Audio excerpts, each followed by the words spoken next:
இன்னைக்கு காலையில வந்து நான் சும்மா பாசிப்பயிர அப்படியே இட்லி தட்டில வச்சு ஹாஃப் ஸ்ட்ரீம் பண்ணி அப்படியே வந்து சாப்பிட்டாச்சு.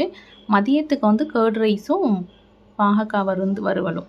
அப்புறம் வந்து நானு பாசிப்பயிறு வந்து மொளக்கட்டி வச்சு அத ஸ்டீம் பண்ணி முடிஞ்சிருச்சு அப்படின்னா, அப்பயே வந்து ஊற வச்சுட்டு மறுநாள் வந்து மொளக்கட்டி வச்சுருவேன். எப்பவுமே ஸ்டாக் இருக்க மாரி. அப்படியே நம்ம மொளக்கட்டுவோல அந்த துணியிலேயே வந்து ஃப்ரிட்ஜில வச்சுட்டோம் அப்படின்னா, வேணுங்கிறப்ப எடுத்து எடுத்து அப்படியே ஸ்டீம் பண்ணிக்கலாம். இல்ல தோசைக்கு வந்து போட்டு அரைச்சுக்கலாம்.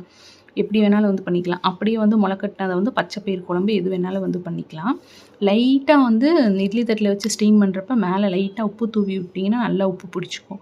நீங்க வேணும்னா கேரட்டு, குக்கும்பர், ஒரு சின்ன மாங்காய் போடுறதுனாலும் போட்டுக்கலாம். உங்களுக்கு என்ன வெங்காயம், தக்காளி, அப்புறம் வந்து கொஞ்சமா கொத்தமல்லி, கருவேப்பிலை எது வேணாலும் வந்து நீங்க போட்டுக்கலாம். போட்டு சாப்பிட்டுக்கலாம். சூப்பரா இருக்கும். இந்த மாரி வச்சு ஒரு 2, 3 நிமிஷத்துலயே வந்து ரெடி ஆயிரும். நான் ஆல்ரெடி வந்து கர்ட் ரைஸ் வந்து ஷேர் பண்ணிட்டேன். இப்போ வந்து பாகக்காய் வறுவல் எப்படின்னு பார்க்கலாம். எண்ணெய் விட்டுட்டு கடுகு, உளுந்தம்பருப்பு, ஜீரகம், கறிவேப்பிலை, கொஞ்சம் வந்து வெங்காயம் சேர்த்துக்கோங்க. வெங்காயம் நல்லா வதங்குனதும் பாகக்காய் வந்து நீங்க எந்த ஷேப்ல வேணாலும் கட் பண்ணி வச்சுக்கலாம். சேர்த்து நல்லா வதங்குனதுக்கப்புறம் கொஞ்சமா வந்து உப்பு சேர்த்துட்டு தண்ணி தெளிச்சிருங்க.